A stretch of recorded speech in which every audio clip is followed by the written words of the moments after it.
Esta segunda-feira a gente começa aqui no Colégio Platão uma série com as 10 obras que serão cobradas no vestibular da UEM. Nós vamos conversar sobre esses 10 livros. Professor Toninho, nosso diretor, professor Antônio Donizete Leonel, está sempre com a gente falando sobre educação, falando sobre propósitos que nós temos aqui no Platão, coisas que nós acreditamos a respeito de educação, mas ele também é o nosso grande mestre de literatura. E esse grande vale ser grande porque é realmente uma referência em literatura em Maringá e em toda a região, o professor Toninho, extremamente conhecido como professor de literatura. E a gente vai, durante esta semana, conversar com o professor Toninho e também com o professor Luiz Felipe. Amanhã, por exemplo, nós vamos receber aqui o professor Luiz Felipe para falar também sobre 2 obras de literatura. Então, ao longo dessa semana, a gente vai revezando aqui, batendo um papo com o professor Toninho, o professor Luiz Felipe, para que você possa acompanhar essa conversa e ter uma noção sobre essas obras. É claro que a gente espera que você já tenha lido, mas, olha, eu confesso a você que, olhando essas obras, né, a gente muitas vezes observa que sem a presença de alguém que possa esclarecer, que possa trazer luz para essas obras, a gente tem um pouco mais de dificuldade. E aí, quando chega no vestibular, certamente isso vai aparecer no momento de você responder as questões de literatura, que geralmente, né, são apresentadas aos alunos e alunas que disputam uma vaga no vestibular na segunda-feira. Então, vamos lá.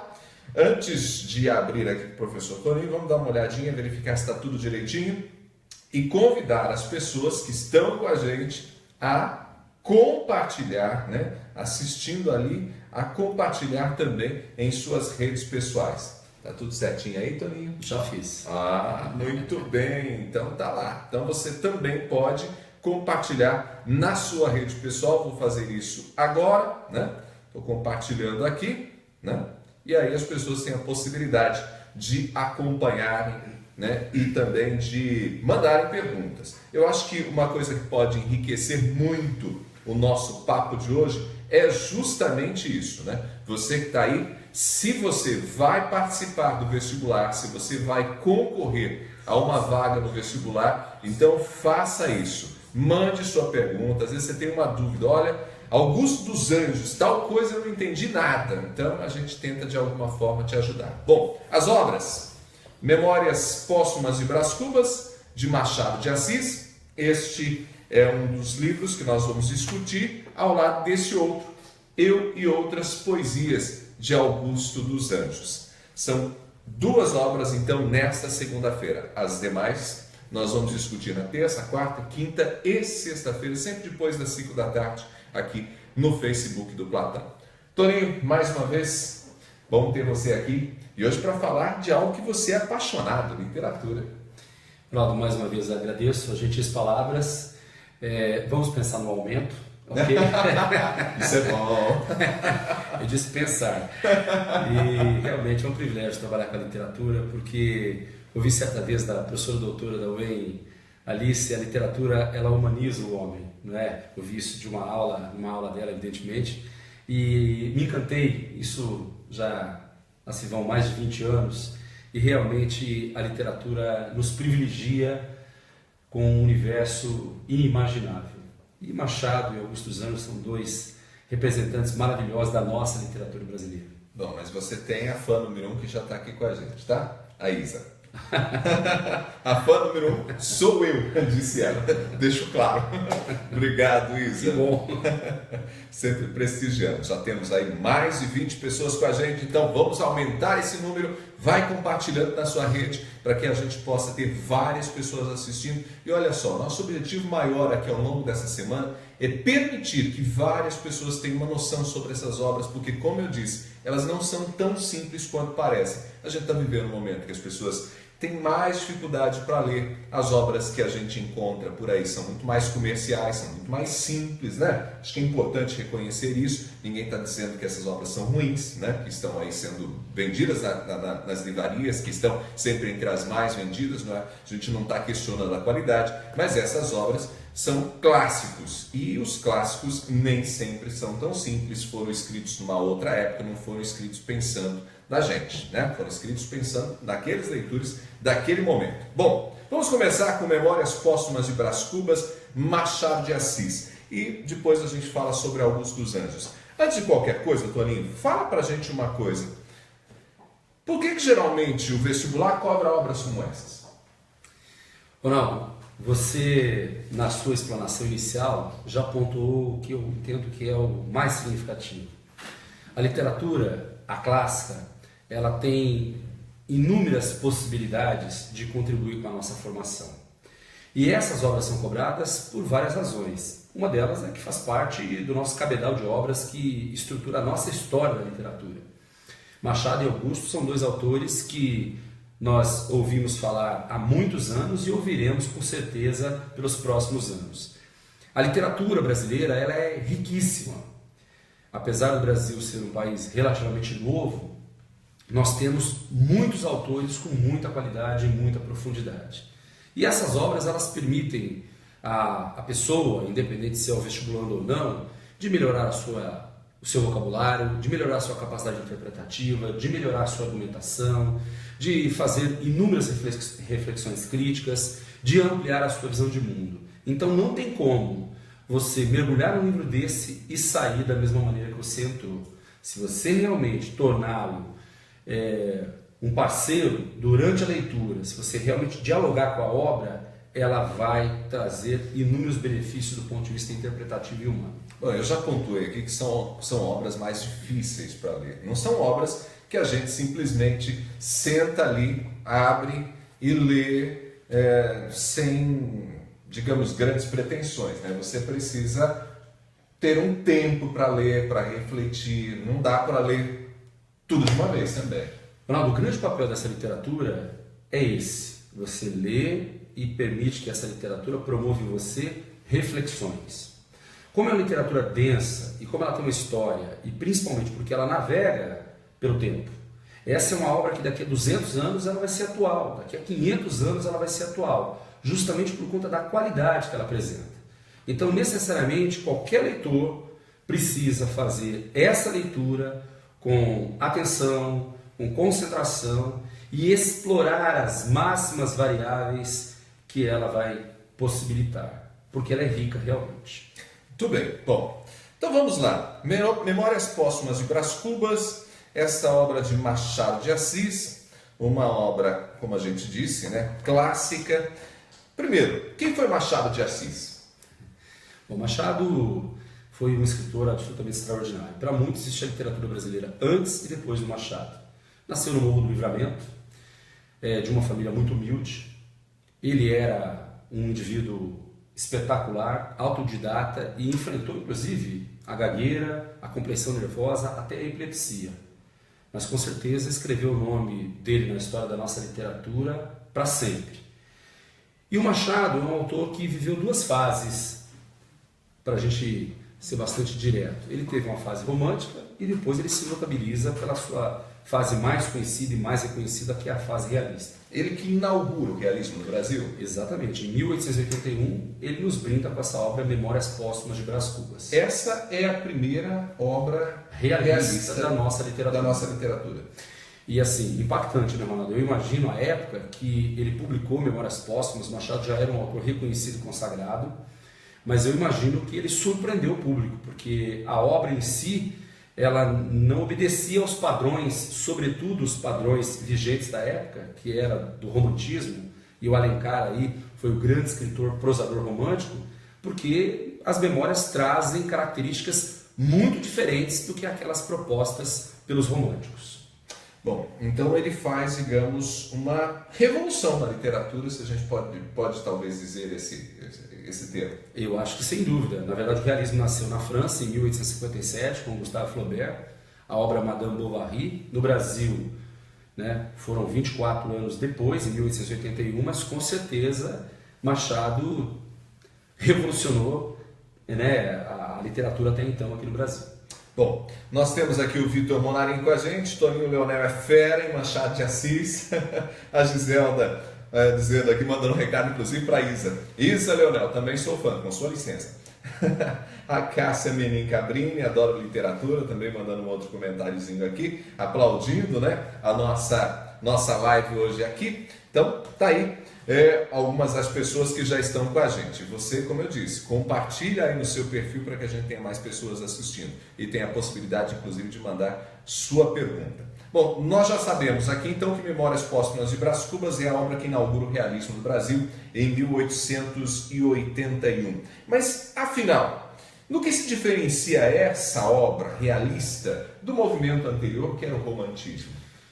Ronaldo, a gente vai dividir o século XIX em duas partes. A primeira metade foi ocupada praticamente pelos conceitos pregados pelos românticos, que atendiam os anseios burgueses. Então era uma literatura mais comercial, que preconizava personagens idealizadas e finais felizes. É uma literatura também europeizada, adaptada à cor local. O realismo já é parte da segunda metade do século XIX. E as ciências ganham corpo nesse período: o lamarckismo, o darwinismo, o positivismo, o determinismo. E as obras realistas que surgiram nesse período, bem como as naturalistas que virão depois, elas obedecem a esse novo padrão de racionalidade, de objetividade, ausência de sentimentos. Ou seja, os autores desse período eles procuram fotografar a realidade e apresentá-la ao público. Necessariamente o Machado se tornou único porque nesse mesmo período ele se valeu dessas características do momento, mas trouxe um elemento riquíssimo para a sua literatura, que é a análise psicológica das personagens, do comportamento humano. Nisso que ele se diferencia talvez até de outros autores realistas? Para esse momento, com certeza, porque Machado é um analista da alma humana e ele tem a aparência e a essência sempre em posições contraditórias. As personagens não têm uma riqueza física detalhada para o público, e o público vai percebendo a riqueza interior, psicológica, do caráter da personagem aos poucos. Esse retrato não é imediato. Ou seja, você realmente precisa estar concentrado e ir percebendo aos poucos esses nuances das personagens que vão sendo apresentados ao leitor. Tem uma série de características que a gente vai poder falar um pouco aqui, que também notabilizam, que o diferenciam em relação aos demais. A Cássia está dizendo aqui, uma crítica à sociedade e aos burgueses. Tem alguma coisa a ver? Com certeza, é um romance anti-burguês, anticlerical também. As obras do Machado permeiam por esses caminhos, porque se contrapõe ao momento imediatamente anterior, que é o momento romântico. Mas a obra em si, ela é rica por uma série de características que tornam o realismo mais rico e também mais profundo. Quais são as principais características, digamos, desta obra? Bom, o Machado, ele primeiro, em Memórias, até pelo próprio título, ele passa a fazer uma narrativa em primeira pessoa. A personagem central, que dá nome à obra, inclusive Brás Cubas, morre, é um defunto autor. Então, nós temos aqui a narrativa em primeira pessoa de um defunto. Isso, ele morto, ele volta para narrar sua história, num tom irônico e cínico, que já são duas características machadianas aí presentes e relevantes. Ele tem um humor amargo, corrosivo em muitos momentos. Machado não desperta, ele não tem aquele senso de humor que provoca gargalhadas. Normalmente é aquele riso mais seco, mais contido do próprio leitor, que percebe, pela leitura que faz, não é, como ele vai apresentando isso. Então nós vamos ter inúmeras características. Ele tem a quebra da estrutura da narrativa. Os capítulos nas memórias são capítulos mais curtos, porém extremamente densos. São capítulos que, na verdade, promovem um diálogo com o leitor através da chamada metalinguagem, que é um recurso que ele se vale muito. Caro leitor, leitor amiga, leitor tem paciência, então ele dialoga muito. Ele faz essa conversa, então? Ele faz essa conversa. Então tem muito dessa metalinguagem. Tem. E essa metalinguagem, essa conversa, é uma forma que ele encontra, inclusive, para muitas vezes provocar e desafiar o leitor. É muito interessante esse jogo, porque ele quer fazer com que o leitor acompanhe e decifre como essa narrativa vai sendo construída. A intertextualidade é outra característica muito aparente na obra dele, porque ele busca textos de outros momentos que aparecem aqui de alguma forma. É uma tabelinha com outros grandes escritores, com outros grandes personagens, com momentos de outras obras e histórias da literatura. Isso de alguma forma dificulta a leitura de quem não conhece essas obras, não? É muito precisa essa tua observação e muito interessante ao mesmo tempo. Por quê, Ronaldo? Quanto mais leituras este leitor fez, mais ele vai ampliar a obra, mais ele vai ampliar Memórias Póstumas, porque mais intertextualidades ele fará e mais ele, na verdade, trará outras histórias para dentro das memórias. Quer dizer, se a pessoa pega essa obra, mesmo que ela tenha talvez 18, 20 anos, mas não é um leitor costumaz, talvez ele encontre mais dificuldades para ler uma obra como essa, não só pela narrativa que não é tão simples, né? Um texto que é um pouco mais difícil, mas também a intertextualidade pode se tornar um impeditivo. Na verdade, as obras machadianas são muito maduras e como são profundas, na minha forma de ver, quanto mais experiência o leitor tiver, mais ele vai entender a totalidade da obra. Quanto mais leituras, mais pontes ele fará. Então, evidentemente, um leitor mais experiente, com mais rodagem, com mais leituras, fará mais intertextualidades. Vou te dar um exemplo. Logo no início, ele cita que esse livro foi inspirado em Stendhal. Aí ele fala de Esther, de Swift, ele cita Moisés, personagem da Bíblia, do Pentateuco. Então, evidentemente, um leitor mais atento e com mais leituras navegará e fará mais conexões do que o leitor comum.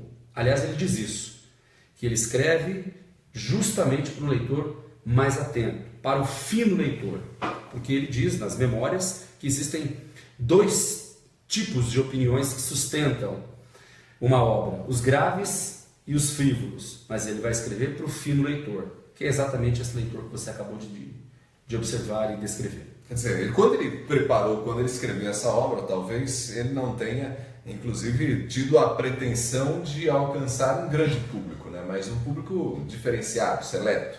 Com certeza. Ele mesmo diz isso porque ele, óbvio, sabia, quando ele lançou as memórias, que ele estava mudando completamente o norte da sua literatura. Porque Machado já havia publicado Helena, Yaya Garcia, A Mão e a Luva, obras românticas. Mas quando ele parte para as memórias, ele muda completamente o cenário, o foco e a maneira de manifestar essa literatura.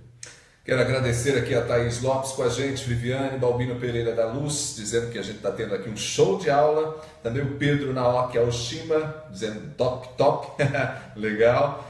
Também a Vanessa Félix, uma aula ao vivo. Pois é, essa é a proposta mesmo, Vanessa, que a gente possa proporcionar às pessoas que vão concorrer a uma vaga no vestibular uma oportunidade de conhecer um pouco mais dessas obras. Bom, essa obra discute basicamente o quê? Para quem nunca viu essa obra de Machado de Assis e talvez nem vá participar do vestibular, mas fala, bom, estão falando tanto dessa obra, basicamente, que história é essa? A gente já falou que é de Brás Cubas, um defunto que volta para contar a vida dele. É a autobiografia da vida do Brás Cubas. A história em si, ela é uma história comum, porque conta a história de um jovem que desde a sua infância teve muita liberdade familiar. O pai tinha dois sonhos para ele quando adulto: casá-lo e torná-lo uma figura proeminente, sobretudo no mundo político. Ao longo dessa vida dele, ele não trabalhou muito, não fez muito, se envolveu com várias mulheres, algumas chamam a atenção. Aí vem inclusive um pouco desse senso de humor corrosivo do Machado. Eugênia, que era linda, mas era coxa.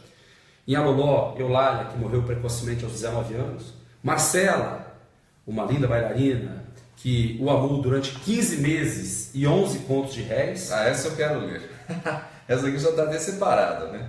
Aqui, nós temos no capítulo 17. Por sinal, gente, quando o Toninho fala pra gente que os capítulos são curtos, olha só, né? Esse aqui é um capítulo, né? Um capítulo bem curtinho, né? Capítulo Uma Reflexão em Moral. Aí vem esse capítulo que você falou, da Marcela, que é o capítulo 17, do trapézio e outras coisas. Diz assim: Marcela amou-me durante 15 meses e 11 contos de réis, nada menos. Aqui já é uma crítica a essa Marcela, que era uma tremenda de uma interesseira. Porque, na verdade, a estética anterior, o romantismo, o casamento era uma forma de ascensão social. E aí mostra-se as relações interesseiras. Quando eu digo que há no Machado essa questão da análise psicológica, avultam-se os caracteres, sobretudo pessimistas machadianos, né? Como o interesse, o egoísmo, o parasitismo, a dissimulação. E nesse caso aqui, a Marcela gostou dele quando teve dinheiro. Quando o pai cortou o dinheiro, acabou os sentimentos que a moça tinha por ele. Quer dizer, essa é uma questão bastante interessante na obra, porque ele acaba promovendo uma espécie de crítica, né, ao comportamento inclusive de pessoas no relacionamento.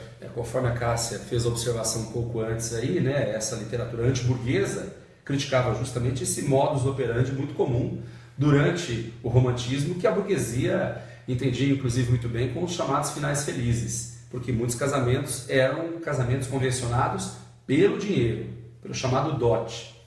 E a história então se resume a isso. Ele deveria se envolver com Virgília, mas ele, meio lento, acabou vendo-a se envolvendo com Lobo Neves. Mas o incrível disso é que no futuro ele se tornou, né, uma espécie de secretário do Lobo Neves, quando esse foi presidir uma província. Ele se envolve com a Virgília, tem um caso com ela, inclusive Dona Plácida, que era uma senhora que estava sempre junto à Virgília, acaba permitindo essa relação.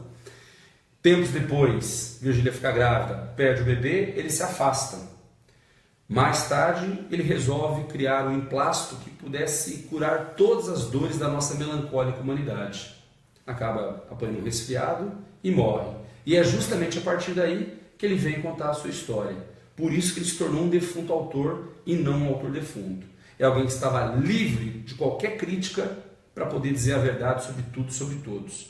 E ele vai dizendo isso num tom, conforme eu disse no início do nosso bate-papo, irônico e cínico, repleto de criticidade. Mas a crítica é ao comportamento humano e, obviamente, ele vai revelando gradativamente todos os nuances, todos os defeitos que regem a personalidade do ser humano.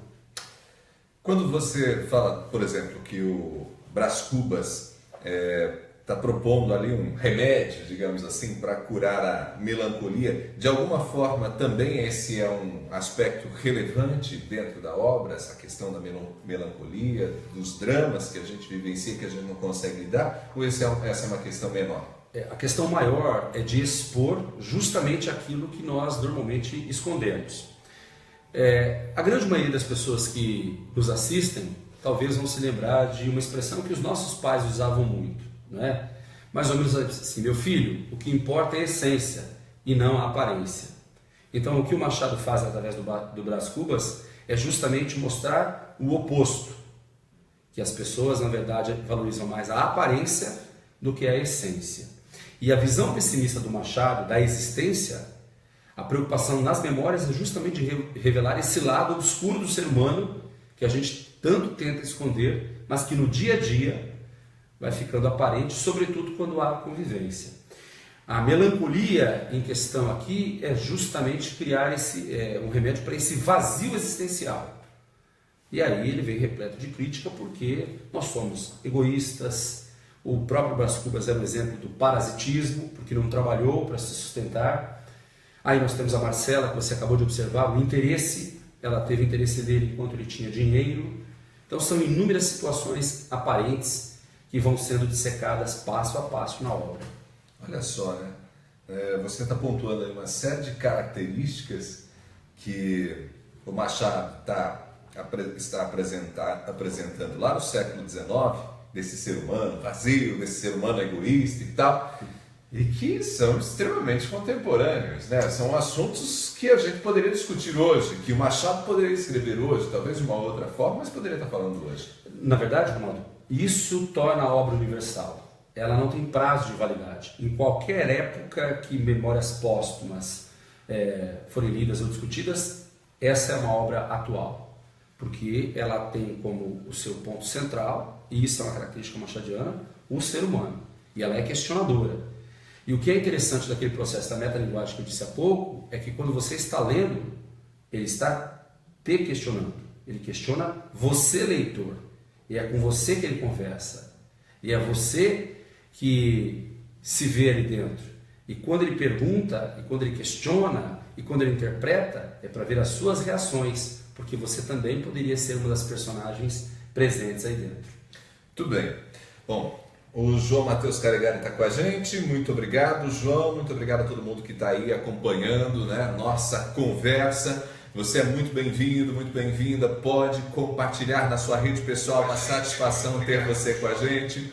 Bom, para a gente terminar essa obra, você disse que, né, na conversa que a gente teve aqui um pouco antes a respeito do livro, você disse que gosta muito de ler com os alunos o Epitáfio, que é o capítulo de número 125. Aqui jaz Dona Eulália Damasceno de Brito, morta aos 19 anos de idade, orai por ela. Por que um capítulo como esse te chama a atenção? É o exemplo do que o Machado nos proporciona. A literatura ela é livre porque a interpretação, muitas vezes, né, Ronaldo, ela é subjetiva. E esse é um capítulo cujo título é Epitáfio, portanto a inscrição de um túmulo, e que quando nós temos 20, 30, 40, 60, 80 vozes lendo o capítulo, você percebe que ele nos dá um outro recurso, que é um recurso sonoro, ou seja, um recurso auditivo. Parece que nós estamos fazendo uma oração. Ela que morreu precocemente aos 19 anos de idade, quando você faz essa leitura, você tem isso. E é interessante como ele termina o livro, porque a história em si, conforme eu disse, é uma história relativamente comum. Mas como tudo isso se processa e como ele vem resgatando tudo isso, é que é muito interessante. Desde a abertura ao leitor, explicando o livro, por que ele escolheu e o que ele espera, até o final, existem uma série de nuances que vão promovendo inúmeras conexões com relação à natureza humana. Tanto que o último capítulo é o capítulo das negativas. E ele inicia o capítulo, se você tiver aí... Vamos localizar. Esta 160. Isso, essa segunda parte, se você nos permite, por gentileza. Esse último capítulo é todo de negativas. Não alcancei a celebridade do emplasto, não fui ministro, não fui califa, não conheci o casamento. Verdade é que ao lado dessas faltas, coube-me a boa fortuna de não comprar o pão com o suor do meu rosto. Por esse pequeno fragmento você percebe que a palavra não se repete várias vezes. O título é das negativas. E isso mostra a visão existencialista pessimista, negativa, que através do Machado, não é, a gente vê as ideias deterministas também aí presentes na voz do Brás Cubas. E ele ainda termina dizendo: não tive filhos e não transmiti a nenhuma criatura o legado de nossa miséria. Então você vê que essa expressão final reproduz a essência do contexto machadiano. O legado de nossa miséria, mas de nossa miséria moral, psicológica. E aí, novamente, né, você fez um traço paralelo, contextualizando o que nós vivemos, é exatamente isso. E o anseio do pai é que ele fosse um político. Hoje a gente pode imaginar qual era a preocupação do pai.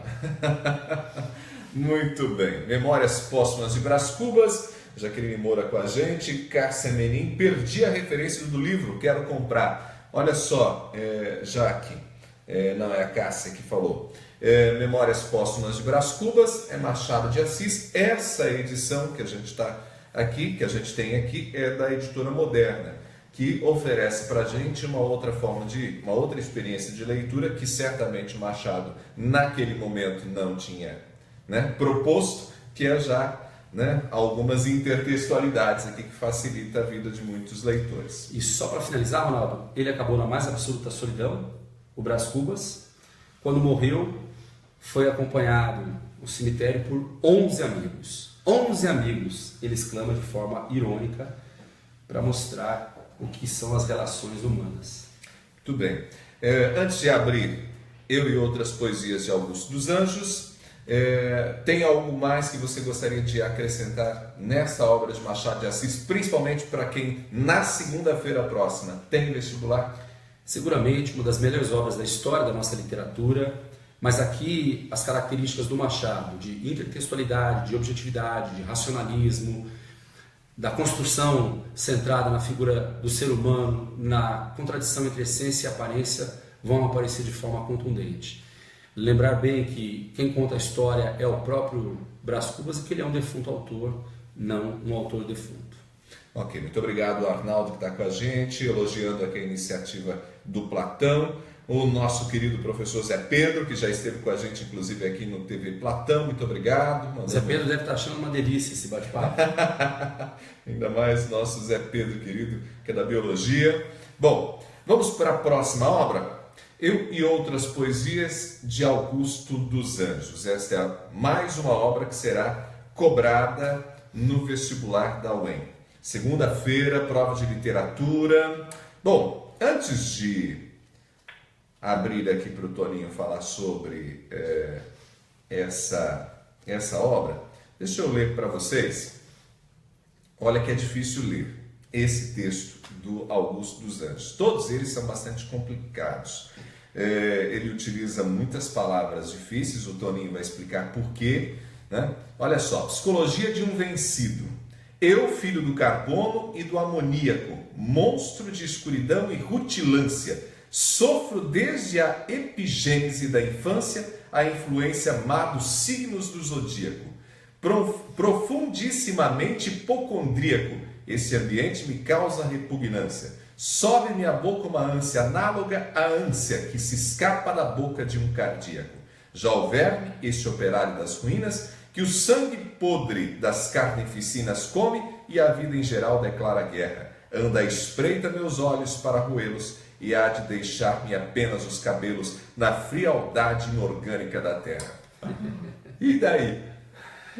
Augusto dos Anjos, segundo Carlos Drummond de Andrade, foi único e surpreendente. Ele mesmo diz, o próprio Drummond, que talvez tenha sido o maior poeta da história da nossa literatura, que quando ele leu a primeira vez o Eu, ele sentiu como se tivesse levado um soco na cara. Palavras do próprio Drummond. Pelas palavras que o Augusto dos Anjos trouxe para a poesia, a maneira de descrevê-las, os cenários e o pessimismo todo que cerca a obra desse grande autor. Realmente ele é único. Esse poema, Psicologia de um Vencido, mostra o eu e o verme. E ele mostra claramente que a nossa... Claramente não, Toninho. Claramente com você.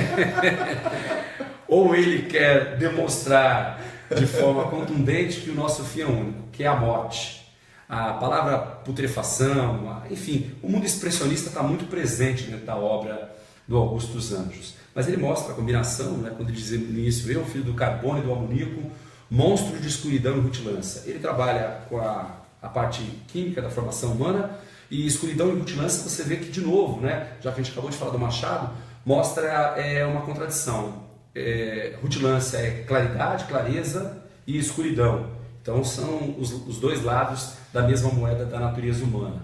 Ele fala em zodíaco, né, porque mostra as características mais variadas e heterogêneas da natureza humana, mas ele diz que o verme é o operário das ruínas, e no caso as ruínas é o corpo em putrefação, quando morto é o verme que se serve. E ele diz lá no final que há de deixar apenas os cabelos na frialdade inorgânica da terra. Em outros textos ele diz isso, né, que essa carne putrefata vai servir como se fosse um adubo para as novas gerações que virão. Uau! Bom, deixa eu só ler aqui quem está com a gente, chegando. Ana Maria Gomes, né, que está dizendo aqui que está amando tudo. A Cássia está mandando recado para a Isa, né? Tem que ser fã mesmo, aula maravilhosa. Ó, tá todo mundo aqui aproveitando para mandar recado para a Isa, né? Afinal, todos nós somos fãs do Toninho. Bom, Augusto dos Anjos, essa obra especificamente é de 1912, né? 1912. E detalhe, é a única dele? É a única dele, Ronaldo. O Augusto é um poeta sui generis. Por quê? Porque ele é fruto de uma série de características de várias escolas. Normalmente a crítica, a maior parte da crítica, o classifica como um poeta simbolista, por conta desse pessimismo, dessa presença forte da morte. Mas veja que você acabou de manusear o livro, ele trabalha muito com a preocupação formal. Muitos dos seus poemas são em forma de soneto, 2 quartetos, 2 tercetos, com versos decassílabos e rimas. Essa era uma característica proeminente do parnasianismo. Então ele tem esse apreço pela forma, ele tem esse cuidado. Do simbolismo, ele herdou a musicalidade. A gente tem aí um poema chamado Vandalismo, que exemplifica muito bem esse traço simbolista, além do pessimismo e da presença da morte. Para os simbolistas, a morte era uma forma de sublimação, de elevação do espírito e da alma. Mas no caso do Augusto, a gente vê uma morte material, né? Uma morte putrefata, ou seja, aí talvez com nuances românticos. Ado Álvares, né? No seu famoso poema Lembrança de Morrer, ele diz isso: descanse o meu leito solitário na floresta dos homens esquecida, à sombra de uma cruz, escrevam nela. Foi poeta, sonhou e amou na vida. Lá no romantismo, a morte era carnal. Aqui a gente volta a ver no Augusto essa morte carnal. Que não é muito característica do simbolismo. Exato. Mas ele tem a musicalização, né, a musicalidade, ele tem a presença constante desse pessimismo, da morte, então isso também o vincula ao simbolismo. Tem também... Só para a gente, antes de você terminar essa ideia, só para a gente comentar com quem está nos assistindo.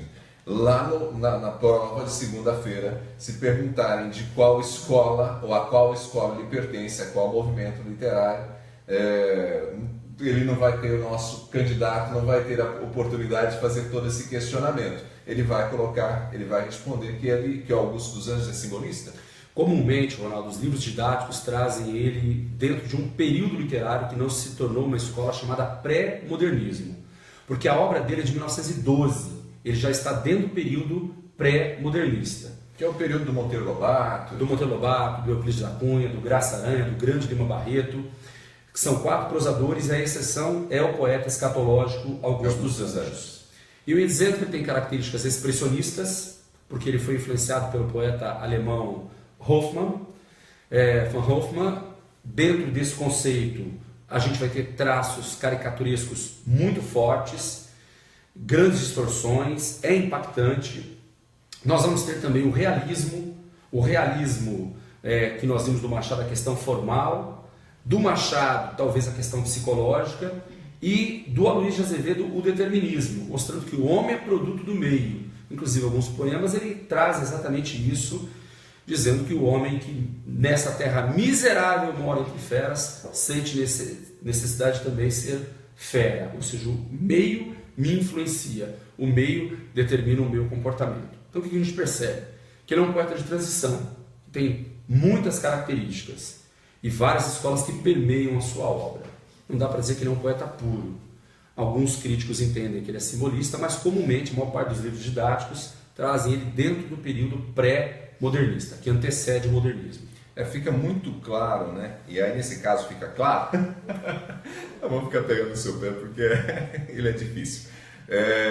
Nesse caso dá para perceber nitidamente que há uma diferença absurda, né? de poesia para poesia. Né? A gente pega o Vandalismo, por exemplo, que é tipicamente simbolista, né? Ele é a musicalidade. Se você puder, inclusive, já que você está tão íntimo do Augusto, ler alguns versos. Nada de íntimo aqui, o único íntimo do Augusto é o Toninho. Meu coração tem catedrais imensas, templos de priscas e longínquas datas, onde o nome de amor em serenatas canta aleluia virginal das crenças. Na ogiva fúlgida e nas colunatas vertem lustrais e radiações intensas, cintilações de lâmpadas suspensas e as ametistas e os florões e as pratas. Como os velhos templários medievais, entrei um dia nessas catedrais e nesses templos claros e risonhos, e erguendo os gládios e brandindo as hastas, no desespero dos iconoclastas, quebrei a imagem dos meus próprios sonhos. Olha, você veja, né, que você tem aqui a questão do sentimentalismo, você tem a subjetividade, você tem um plural das vogais com várias assonâncias, você tem as catedrais, tem os templários, então você tem a religiosidade, que são características muito afeitas ao simbolismo. E aqui você já tem, né, na mesma, assim, na página 98 dessa edição e na 99 você já tem outra poesia que tem uma característica completamente diferente, né, que é o Versos Íntimos. Vês, ninguém assistiu ao formidável enterro da tua última quimera, somente a ingratidão, esta pantera, foi tua companheira inseparável.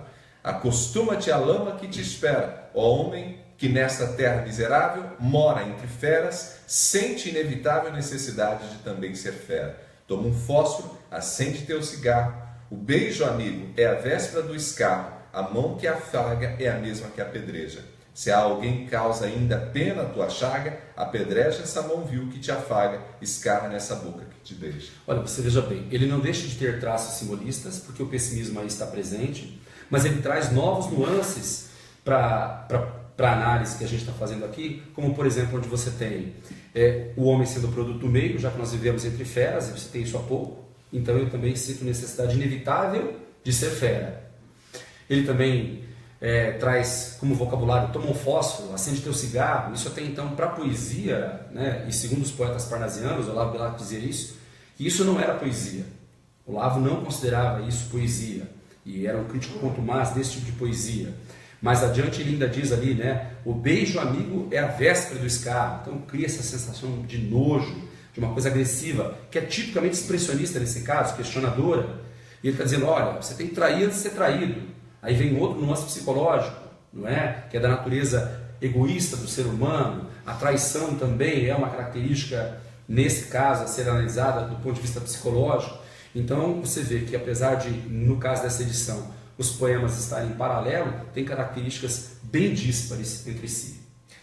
A gente poderia dizer que o Augusto dos Anjos, nessa obra, né, nas suas poesias, questiona o ser humano, a natureza humana? O tempo inteiro. A nossa consciência, a nossa maneira de ver e de viver a vida. É uma literatura surpreendente, por quê? Porque essa criticidade gera na gente, para aquele que realmente se envolve com Augusto, reflexões muito profundas também. Porque o que nós lemos é o que somos. Essa, assim como a literatura do Machado, também não tem prazo de validade. Porque essa é a natureza, indômita. E ele revela isso de uma forma impactante. Por isso que o Drummond diz que sentir a sensação de um soco na cara. Porque realmente é uma literatura bastante agressiva no sentido de questionar quem somos e o que somos. Quer dizer, é uma literatura densa, e isso tudo torna a poesia de Augusto dos Anjos bastante rica. Rica e única, conforme disse no início da conversa. Só para você ter uma ideia, o Álvares, que foi o poeta do adolescente, da adolescência, enquanto o Álvares estava na 25ª, 28ª edição, o Augusto estava beirando a 100ª. Então, é um tipo de literatura que também agrada por esse impacto reflexivo que ele leva o leitor a ter e entender. Muito bem. Para quem está com a gente e vai fazer um vestibular na segunda-feira, o que deve levar em consideração a respeito desta obra? Bom, é muito importante para quem vai lidar com Augusto lembrar que ele é um poeta de várias faces e de muitas influências, que tem uma literatura muito característica, muito própria, classificado num período de grandes mudanças, mas que é uma literatura ácida, crítica, contundente, que tem preocupação formal, que valoriza a musicalidade, o pessimismo e a presença da morte, que lembra constantemente que o ser humano é o ponto central dessa literatura, mas é realmente uma literatura acachapante, textos muito fortes e muito questionadores da natureza humana. Muito bem. Bom, já passamos os 40 minutos de conversa, olha só, e foram 40 minutos extremamente agradáveis. Bom, Toninho, a respeito dessas duas obras, se tiver algo a acrescentar, fique à vontade. Eu acho que você já de alguma forma resumiu os pontos que são mais importantes, mas às vezes tem alguma coisa, tanto do Machado quanto do Augusto, que você ainda gostaria de acrescentar, fique à vontade. Lembrar que Memórias Póstumas é uma obra em prosa, portanto a conduta narrativa é extremamente importante. Aqui nós temos um narrador em primeira pessoa, que é o narrador-personagem, que inclusive é o protagonista da obra, e o Augusto são poesias. Então é interessante saber um pouco sobre a parte teórica disso, a teoria da literatura, que envolve o soneto, os versos decassílabos, as rimas, a preocupação formal. Sempre que um poema é estabelecido na prova, é importante que o aluno lembre que a interpretação desse poema muitas vezes pode responder os questionamentos que a própria questão trará. Então tem que ter calma e muita atenção, porque são dois autores riquíssimos e que o que não falta é base para se fazer uma boa prova. E é o caso da UEM, né? Os elaboradores sempre fazem questões muito bem feitas, muito bem amarradas e que também são bastante exigentes. Na quarta-feira a gente volta a se encontrar. Na quarta-feira estamos aqui de novo. A você que esteve com a gente, o nosso muito obrigado. Nós conversamos hoje sobre Augusto dos Anjos, Eu e Outras Poesias, e Machado de Assis, Memórias Póstumas de Brás Cubas. Essas duas obras fantásticas. Eu acho que todos nós aprendemos bastante nessa conversa com o professor Toninho. E antes de encerrar a conversa, eu convido você a compartilhar com outras pessoas, porque talvez Algumas pessoas estão ainda em aula, estão estudando, não conseguem assistir essa conversa ao vivo, mas tem a possibilidade, quem sabe, num outro momento, talvez até num outro dia, de assistir essa conversa sobre essas duas obras. Certamente, para quem vai fazer o vestibular, vai ajudar muito, viu? Palavra, pode confiar. Então, ajuda sim. E fica aqui mais um convite. A gente está aqui no Platão, já com as portas abertas para o cursinho do próximo semestre. Em agosto, a gente terá o segundo semestre, mais um semi-extensivo, inclusive com um concurso de bolsas aberto. Você pode se inscrever no nosso site, no www.platão.com.br. Você está convidado a acessar o site e, inclusive, fazer ali a sua inscrição para o concurso de bolsas, que será no próximo dia 28 desse mês. Feitos os convites, nosso muito obrigado. A gente se fala amanhã.